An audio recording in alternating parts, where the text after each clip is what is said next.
What's up, everybody, and welcome to Inside the Game, your source for everything in the world of video games. We have an absolute hot show for you to check out this week. We got some of the biggest topics going on with Microsoft and Activision, something you definitely don't want to miss. What's coming up? Here it is. It's the rundown. This week I'm suiting up as Lord Arcanum in Warhammer Age of Sigmar Tempestfall. Nate, what's your initial thought of this transaction with Microsoft and Activision? Well, I mean, we all thought that the Bethesda purchase was monumental because it was one of the biggest purchases we had ever seen in gaming history. Yeah.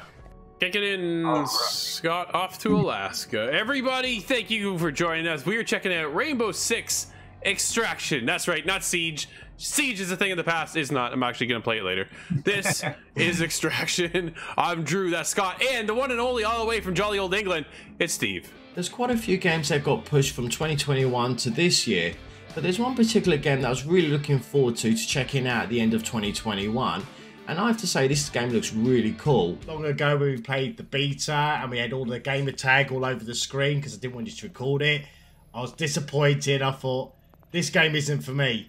And then we played it and it's like, this game is for me. Well, there you go. Hot show for sure. So let's get going as Cory kicks us off in the world of some VR. Let's check out a Warhammer game.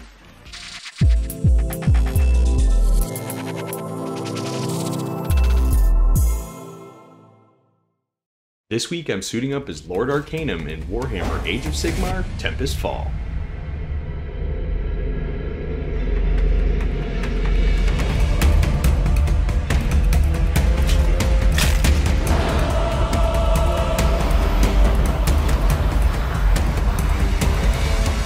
This week, like I said, I'm checking out Warhammer Age of Sigmar Tempestfall on Steam VR. This was a $30, $35 game depending on where you're getting it, and it plays about 6 to 8 hours if you play it all the way through. And let me tell you, I was really looking forward to getting into this. I'm a big fan of the Warhammer world, whether it be the tabletop games or some of the video game offerings that they have given us. Although their past in the video games has been checkered, there's been good titles, there's been bad titles. Well, here's hoping Carbon Studios' offering here for the VR is actually going to give us one of the best Warhammer games we've played thus far. So when I first jumped into this game, let me tell you, they did a pretty good job. Whether you're a fan of the Warhammer lore or not, they give you a pretty solid narrative. We are starting as Lord Arcanum, and we are fighting off the Necroquake aftermath, which happens to be a lot of undead skeletons and undead wraiths.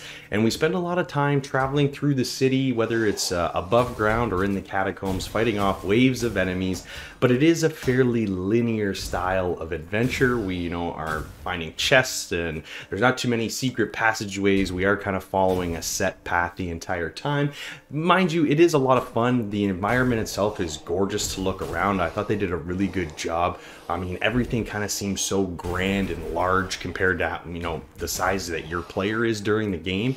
But they did a really good job of kind of immersing you in that environment and being in this kind of post-Necroquake where we're dealing with a lot of mess in these cities, and there's just crumbled buildings everywhere, and kind of every turn you take you're running into enemies. Albeit when we get into the combat of it all, things kind of start to disconnect a little bit. I've played quite a few VR games now, whether it's hand-to-hand combat or shooting.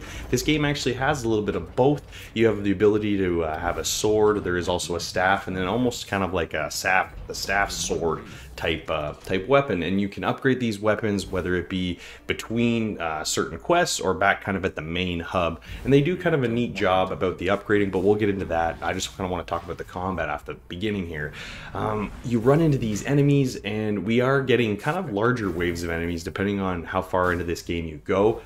There isn't a huge variety. It is a lot of skeletons, a lot of wraiths. They switch things up kind of later on in the game, but again, there isn't a ton of variety here, so it does start to feel a little bit repetitive. And honestly, if the combat was just a slightly more rewarding because it feels a little floaty. There's a lot of blocking and a lot of moving around during this combat, and depending on the VR controllers you use and just the style of play, because you can do teleport movement or just using the sticks or touchpads depending on the controllers, but there's a lot of different ways you can kind of traverse this map, and I found it a little difficult at times, especially when there's lots of enemies on screen. I felt like I was being overwhelmed at times where I would, instead of just hand-to-hand combat, I would just be backing up using my spells with my staff or using the spells from my sword. And I mean, that was fun and it felt really cool. It gives you kind of that powerful feeling, but as soon as you get into hand-to-hand combat, it doesn't feel as rewarding. It doesn't feel as heavy as you would want it to be. You know, we're swinging these huge swords and this big staff, and you know, like I said, it feels floaty. It feels really light. So overall, the combat was a little bit disappointing, but being able to kind of traverse through this beautiful world, you know, if you found a balance there. This game is fun. I did enjoy it, but it did feel somewhat repetitive jumping into these kind of same battles over and over again.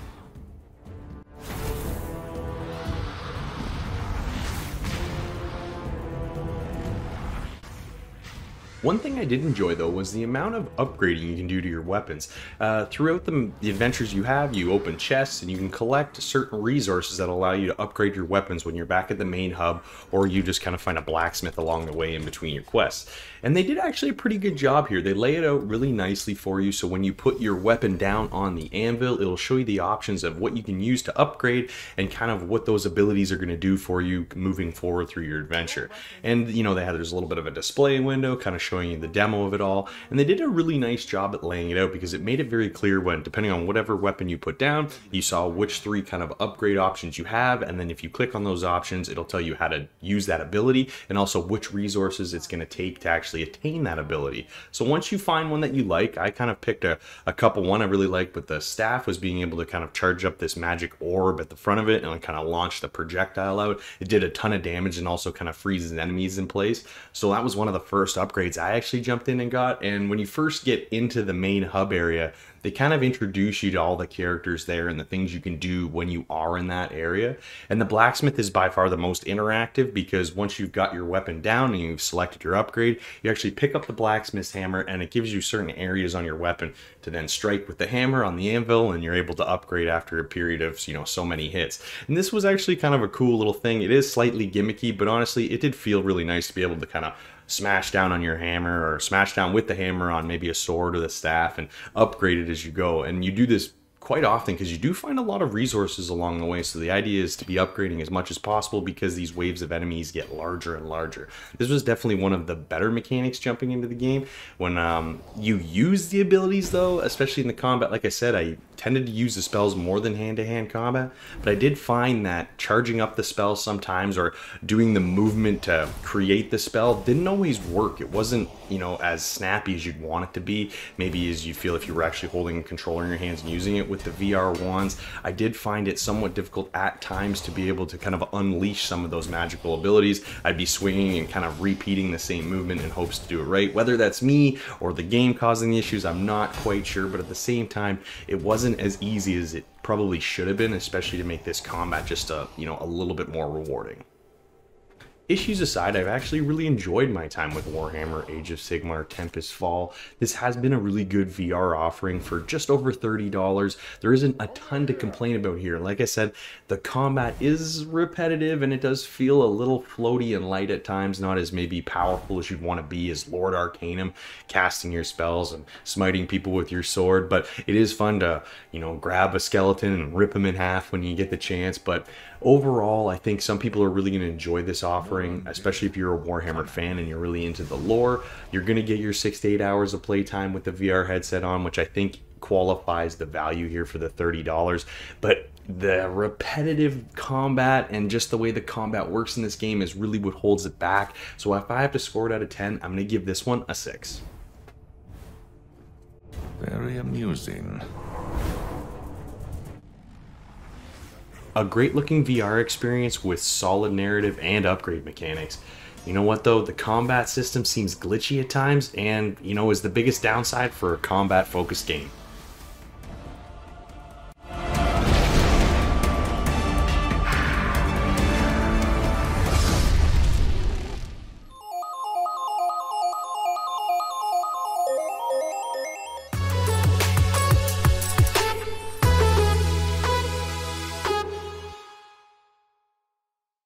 Well, guys, this week has been a monumental, game-breaking, news-breaking, industry game-changing move by Xbox with the purchase of Activision Blizzard for $68.7 billion.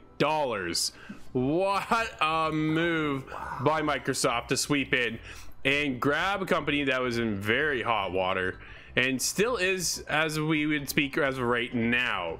Guys, like, this broke the internet yesterday and everything just went ablaze. I know Scott and I had ITG Daily ready to go, and that just flipped our whole show on its head. And like, it just, what a move. Nate, what's your initial thought of this transaction with Microsoft and Activision?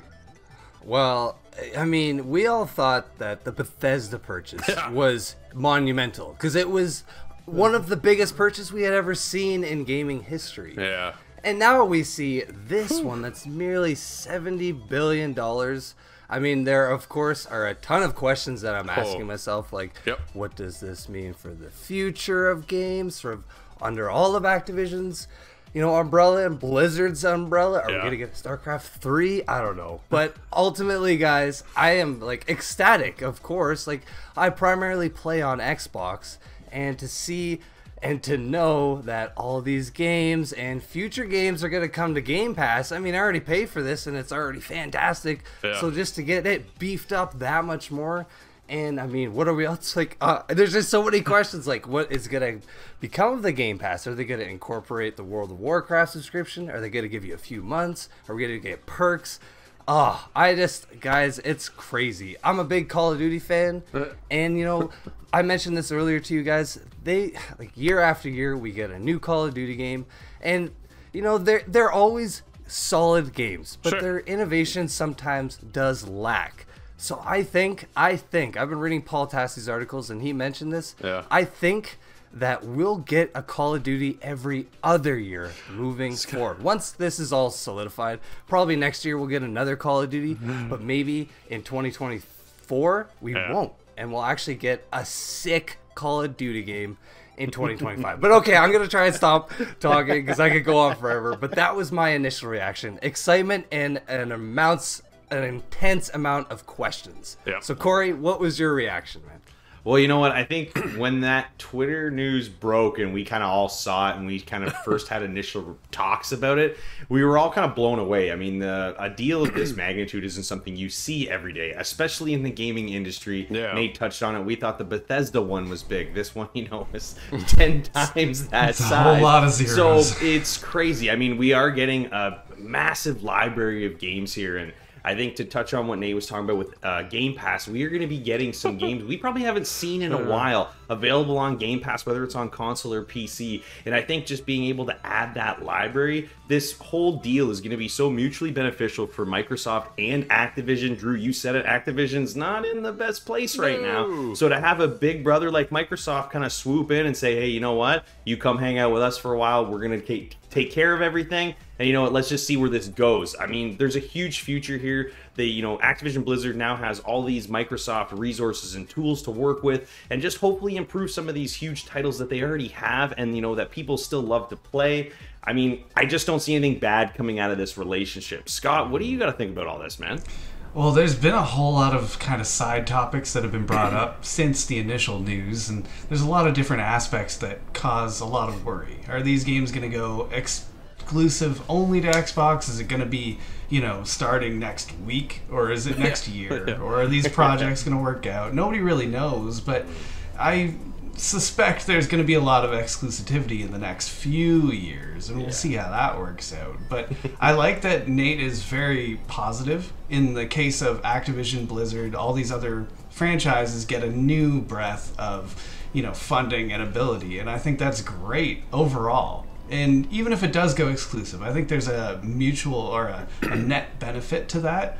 And I kind of wonder where this will leave the market in the next few years with other competitors. Is Sony going to have to draw their line of territory a little bit further out? Is it going to cause some sort of a bidding war?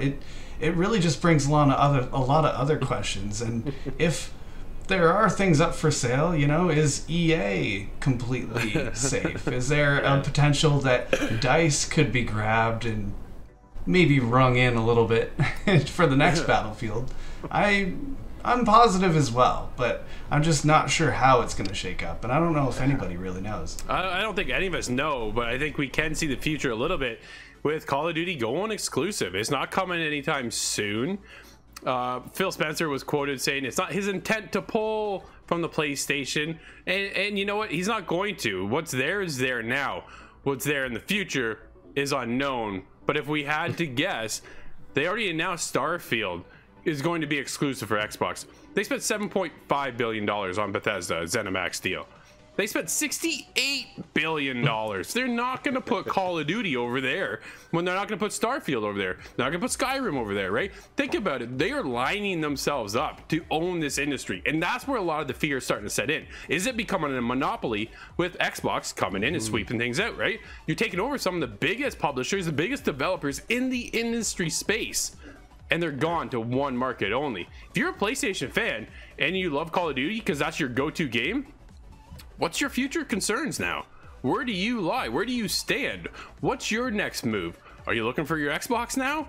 Because that's where you're gonna have to be, not next year, probably not until 2024, 2025, right? Yeah. Deals are already set in place. Bethesda has their market already set in place. Activision has all their deals in place. That's why you saw Deathloop still over on the world of PlayStation, because that deal was already taken care of.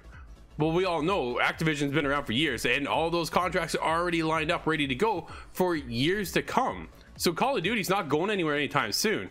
But the future of Call of Duty is definitely up in the air, and could see it be going exclusive. A lot of people touched on over the years when Microsoft was building their library and building, where's the studios? Where's first-party studios? They now have over 30 first-party studios. So Yeah, like I wouldn't answered.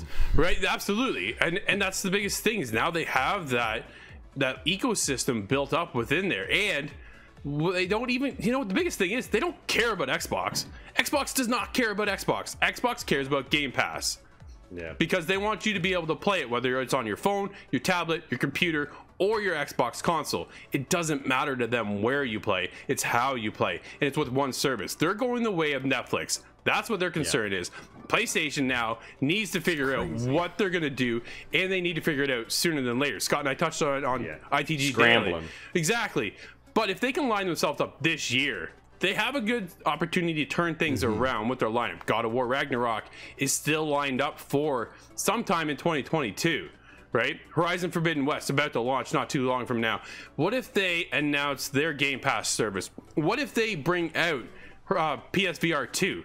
PlayStation's not a dead in the water. Yeah, they just lost $20 billion in shares in one day because of this transaction. But there's still a lot there for them. PlayStation's not going anywhere. They have a lot of things in the works. Their future still looks bright, just maybe not as bright as Microsoft right now.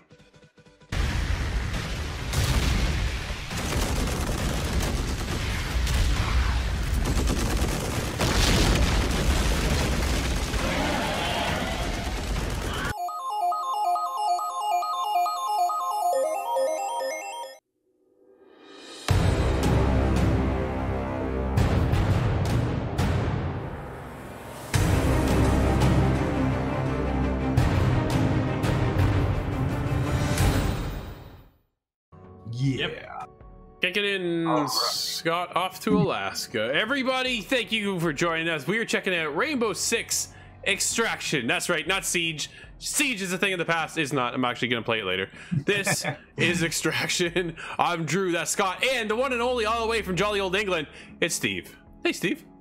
Hello. We're hoping for no latency. That's it. Yeah, he's actually just about 45 minutes away from us. He's not that far. He's right next door to Scott, actually. So, Yes. yeah. I think I might go with Finka.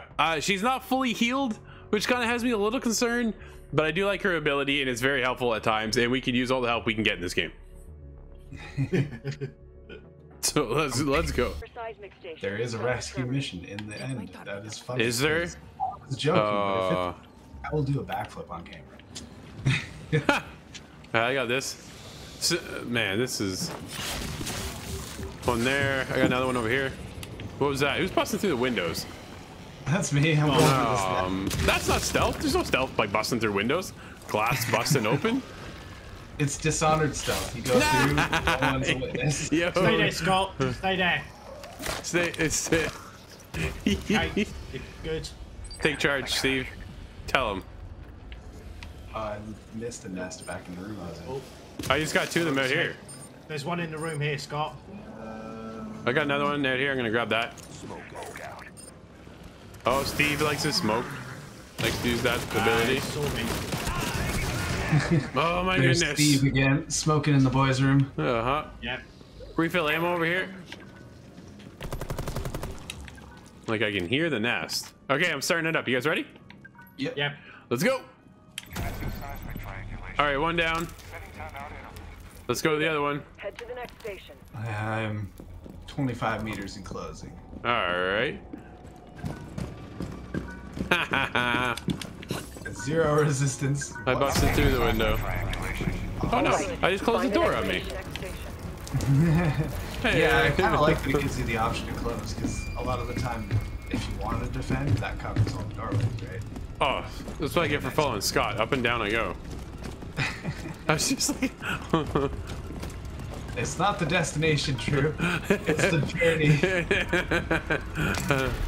It's the friends we made along the way. There we go. That was pretty easy. Steve, you still have some health, which is nice to see. Yeah. Friendly fire! Friendly fire! Nice. Here's stuff on I think we still... Whoa. Ah, no. I'm kind of up. He just called in for backup. Oh, Steve, I almost shot you. I'm crouching. It's a good thing, too, because I was right above your head. All right, I'm starting this thing up. You guys ready? All right. Good. Yeah. All right, great. Hey. Right behind you. All right, here we go. Oh, behind you, Steve. Behind you, Steve. Oh. Nice. Teamwork. Great work, Scott. I'm cleaning out the area ahead. Oh, through this okay. wall.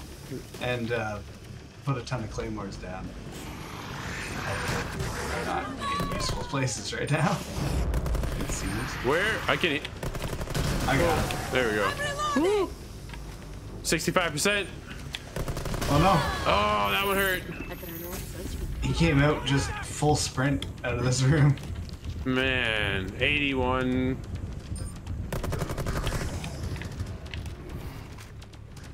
Almost there. Nice. All right. It makes me uncomfortable how they plop out from the ceiling sometimes. Yes. I no. don't like it. Behind you, Steve. Behind you, Steve. Oh. I got him. Oh no! The window! No! Oh no! Oh no! I got a revive kit. I got myself. I got it. Crossed right past me. Well, that hurt. Aw. It hurt. Oh, this cloud still lingers. Yeah, it does. That was there for a long time. Enemy is on approach. Yeah. Hurry up. Whoa. That was right there. Oh, they're coming down this side. Oh no! He's over here.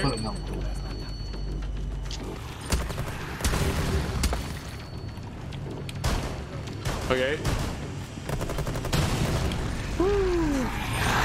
Whoa, Steve! I got him. You're welcome. He was like right there all of a sudden out of nowhere. Alright, we have one more. Oh man, here, another boost. I'm pretty sure we could all use that right about now. Oh, there's one following. Aha, never mind.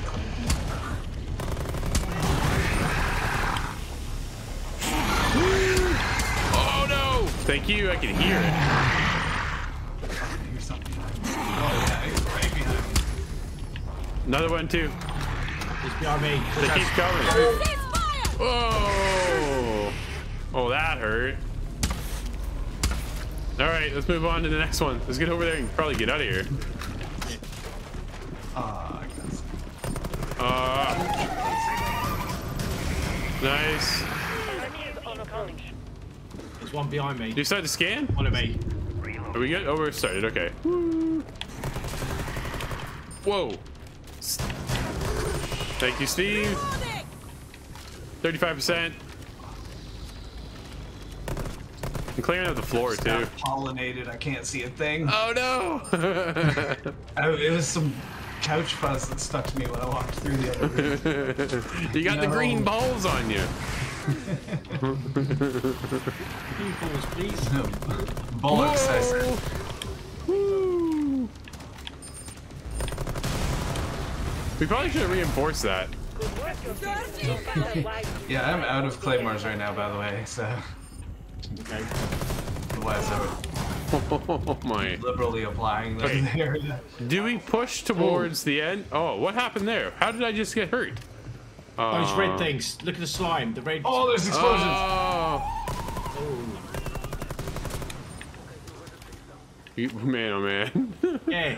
So is that, I'm that hurt. slime. I'm so hurt right now. I can't even put down armor right now either because I spent it. Oh, Oh, sorry, no. Scott. Oh no. Oh, yeah, that was me. You got him? Nice. Yeah, I got him. Oh man, oh man, oh man. We should probably take off, eh? You think? Yeah, we're like 10 Over meters over here. Oh, I didn't realize I had the rest button. Right. It just speeds it up. Just knocks it down to like 5 seconds. That's all. Oh man. Well, there you go. Everybody check out Rainbow Six Extraction. Could be your next co-op game.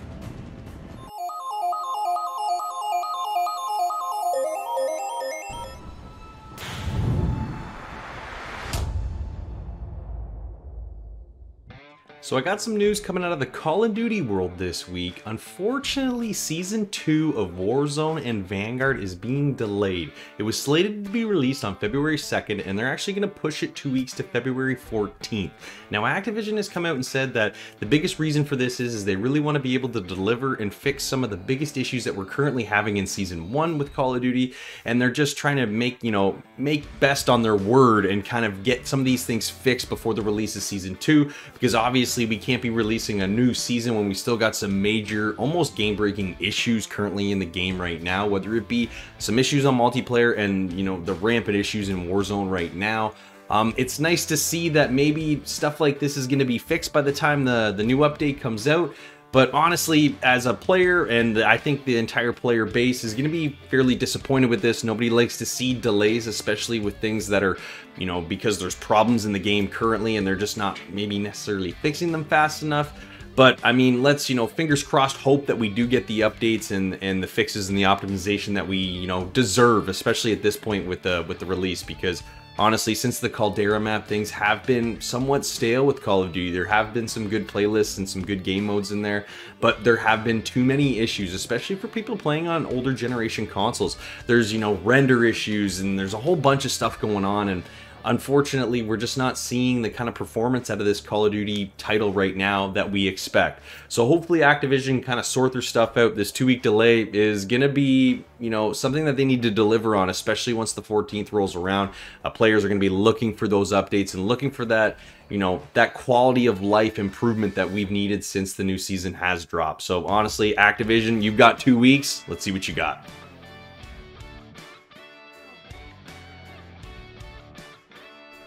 Alright, who else is excited for February 4th? Because Dying Light 2 finally comes out, and we've been waiting for a very long time for this game to come out. We've had a couple delays over the past while, but it was only a few months ago that Techland said that February 4th is the date, and they are confident with it. So, this just makes me so excited to sink my teeth into a new zombie game, especially right at the beginning of February. And another thing that excites me is that Techland recently announced that they will be supporting this game for at least 5 years. 5 years is a long time, and this gives me confidence in both their product and in the fact that we're going to get some post-launch content over time. This news, guys, is awesome.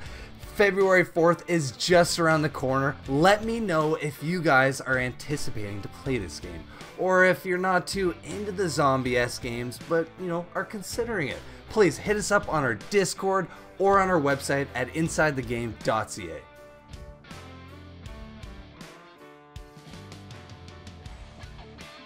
There's quite a few games that got pushed from 2021 to this year, but there's one particular game that I was really looking forward to checking out at the end of 2021, and I have to say this game looks really cool, and it's Ghostwire Tokyo by Tango Gameswork. Well, even though we know it's supposed to be released early 2022, there was no confirmed date. Well, good news is, Ghostwire Tokyo could be coming sooner than later. In a leak stemming directly from the PlayStation Store, Ghostwire Tokyo has now been assigned a release date of March 25th. This date has come about specifically after the games page was updated, which means that this is definitely something that seems to have been done by those at Bethesda. Better yet, March 25th, 2022 also happens to be the Friday on the calendar. This is notable because most PlayStation exclusive titles happen to release on this day of the week, which means that this leak is likely quite credible. And if you're not familiar with the story, it takes place in a twisted version of Tokyo that a mysterious fog has descended upon the city, causing 99% of the city's population to disappear. You have been spared by visitors, a supernatural threat led by a masked figure only known as Heina. In Ghostwire Tokyo, it'll be your job to explore the narrow alleyways, neo-lit streets, and underbelly of the cityscape to uncover the truth and bring about peace. Tango Gamework also made the Evil Within franchise, and in my opinion made an amazing job on this horror game. So when Ghostwire Tokyo finally gets released, it will actually be a PS5 timed exclusive, and even though Microsoft now owns Bethesda, Microsoft said they'll honour the contract that Bethesda had with Sony. So fingers crossed, not too long now, we'll actually be getting Ghostwire Tokyo on Xbox, and even so, even better, even on Xbox Game Pass.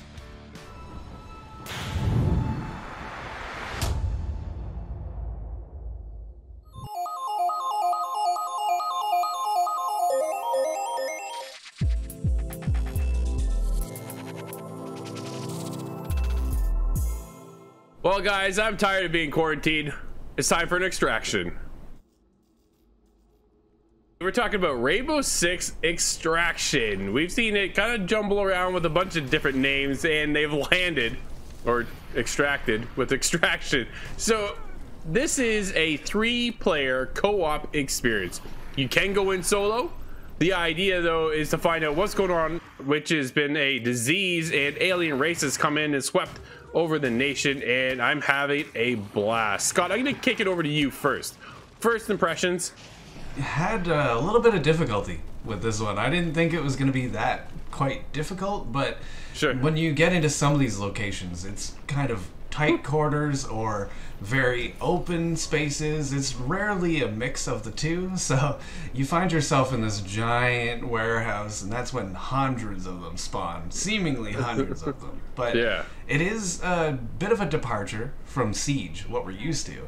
And absolutely, I would say it's a lot slower, a lot more methodical, and well, you want those teammates covering your back, because once that stealth drops, it's all on then. Absolutely. Steve, what about you? What's your first impressions? First impressions, as we just all mentioned, when we went about 2.5 years ago to Ubisoft in Montreal, when it was quarantine, and I was really excited for this. And then not long ago when we played the beta and we had all the gamer tag all over the screen because I didn't want you to record it, I was disappointed. I thought, this game isn't for me. And then we played it and it's like, this game is for me. And I know you guys are Rainbow Six, you play it so many hours and everything. Oh man. And you know I have an issue with anxiety and trigger happy. So playing this, and like Scott said, because it does pick up speed, but the whole stealth and the slow speed, for me, suits me to a T, to actually get used to the characters as well and their abilities. I'm definitely impressed, I gotta be honest, right? Like, I was kind of going, man, this is such a departure from Rainbow Six Siege. Is a spin-off really going to work? And they had an event that was like this. I think they did call it Quarantine or something to that manner back in the day for Siege. It was like a Halloween event that just kind of came out, had a good time. I thought, oh, this is kind of cool. And then from there, it disappeared. Well, it turned into an actual game, and a good game, too. Yeah, Scott, you're right there, though. Dude, this is tough. This is a tough game. You essentially have 3 waves of the quarantine to get through when you start your mission. depending on whatever level it is, each mission is a little bit different. Sometimes you're rescuing people, sometimes you're just there to get some hives, sometimes you're there to lead one of the Chimera away, or what do they call them, Scott? Like Archeans or something? Archaeans, yeah. Archaeans, right. And then you get in the depths of it too, the ability to upgrade your gear, customize your characters. There's so much to this game that I really just kind of almost wrote off as a, it's just like a side project. This side project is a fantastic full experience. I'm loving this thing. I think of the sound direction specifically. That's something I just kind of pay attention to more often than not. And you hit it with those voiceovers because they are very well acted and everything. When you get into some of these locations, it sounds disgusting. And when you get sprayed with some of the kind of pollen or whatever's going on, your character is coughing, wheezing, but it's believable. It seems like they recorded somebody on the other side of the exhaust. They nailed the audio. And I have to say, like, when we played it, I didn't realise, like you said about the spawns, that they attach to your body. And if you go near them, they explode. It's like, Drew, you got some green balls on your back here. He goes, get him off, get him off. And it's like, there's a lot going on in this, and it's definitely got my interest. And there's so many levels or different areas to go through. And I like the idea that you can actually go in and rescue to unlock new teammates. That's been captured. My favorite thing is if you fall in the map and that's it, well, you get encased in this weird kind of safety net, and now you're left behind. Unfortunately, you didn't make it out. So it's up to you in further missions to return to that zone and try and free your captive teammate. And I think that leads to a really intense moment, because you're not only do you have to physically pull them off of a big, gross tree-like thing, but you, as I keep saying, get to the chopper. And when you get there and you put your guy in there, there's a big relief, and that's a really satisfying gameplay loop. Oh, it gets rough, and as soon as you lose that kind of composure, it all crumbles. If you're not a tight unit, then it gets out of hand very quickly. It can definitely fall apart fast, right? I think that's the biggest thing. Even on the easiest difficulty, the game is tough. You go in with your health at 100 if your character is not either inactive or inoperable at all, depending if you lost them to the tree.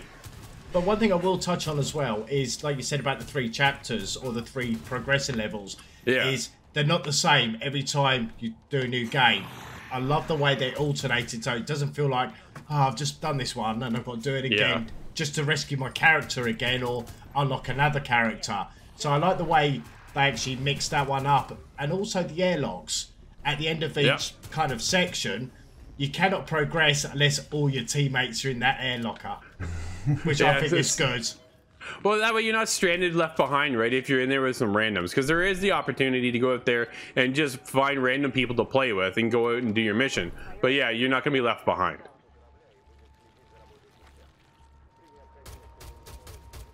Well, guys, I think it's fair to say Rainbow Six Extraction has really surprised us, and in a great way. Scott, what do you score in this one? Well, I really appreciate the difficulty and how it slides into chaos, and there's enough of an unlockable tree, if you do happen to make it out, that you feel like you're being rewarded, at least getting stronger, unlocking new characters. There's always something to do, and that's a big deal. Production-wise, it looks great, and it sounds even better. So I'm very impressed with this one. I have to give this an 8 out of 10. Nice. How about you, Steve? Like almost like what Scott said, I think it's very polished. It's a lot better than what I thought, and my kind of pace as well, even when it does get a bit hectic. So I'm giving this an 8.5. I think I'm there with you, Steve. I think this game is great. I was really surprised how well this really kind of came out of nowhere for me, right? I had low expectations somewhat going in, and it really blew me away. There's a bit of an addiction trying to get through all these missions and survive. And that's the thing, is can you survive the waves of each little horde you go through? And it's just, it's really cool. Like, everybody needs to try this, and it is on Game Pass as well. So there's a bonus for everybody on Xbox. But for me, I gotta wrap it up. It's an 8.5 as well. Rainbow Six Extraction is an excellent departure from Siege and the main series. It is a great balance of teamwork and challenge.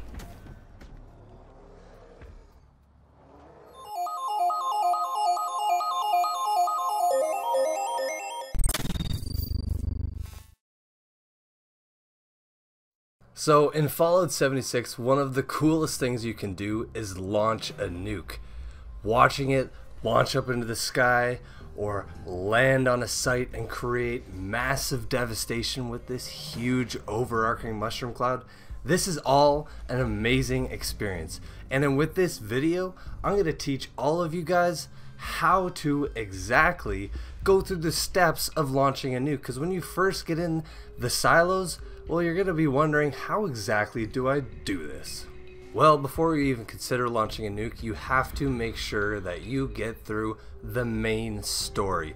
Now, in order to launch a nuke each week, there are scorched officers scattered throughout Appalachia that have different coding cards. You can piece these coding cards together as you mow down and find these different scorched officers. But for the sake of this video, I'm going to make our lives a lot easier and go to the website nukecrypt.com, where each week they refresh the codes so you don't have to bother collecting the cards. So once you're ready to go to Silo Alpha, Silo Bravo, or Silo Charlie, you need to make sure that you have at least 30 circuitry, 45 steel, and a nuclear key card. Now I have to recommend to bring lots of stim packs, lots of ammo, repair kits, or a second weapon, Rad-X or Radaway if you're not using power armor. And then as a little bonus, I would recommend using the perks Hacker, Expert Hacker, and Master Hacker. You can bypass a lot of the turrets that are scattered throughout each of these segments if you have these perks equipped. But alright, let's get into the meat of it. Once you've entered the silo, each of the 3 silos are laid out the exact same. There's no difference within each of the innards of these vessels. Now, upon entering Silo Charlie, you firstly need to find an old biometrics card. I typically start near the symptomatic scanning machine because there's usually one sitting around close to it. So once you've found the card, quickly hop out of your armor and put yourself in the symptomatic tube to scan yourself and your data. Then move back towards where you entered the facility and head to the computer. Here you have to wipe the data from the old card and then enter the terminal and fabricate your new ID card. Then one more step, you just have to quickly head around the corner and once again scan your card to then push you on towards step 2. Well, that'll wrap up today's episode. Thank you for hanging out with us, and as always, you can be a part of our show just like Shadow295 is. All you have to do is go to insidethegame.ca or hit us up in Discord, where there you can submit your clip and be the highlight of the week. This week he's ending things off with some Battlefield 2042 sniping. That's some fancy shooting. Make sure you check that out. And as always, thanks for watching, and we'll see you next week inside the game. Hostiles have captured Alpha Sector.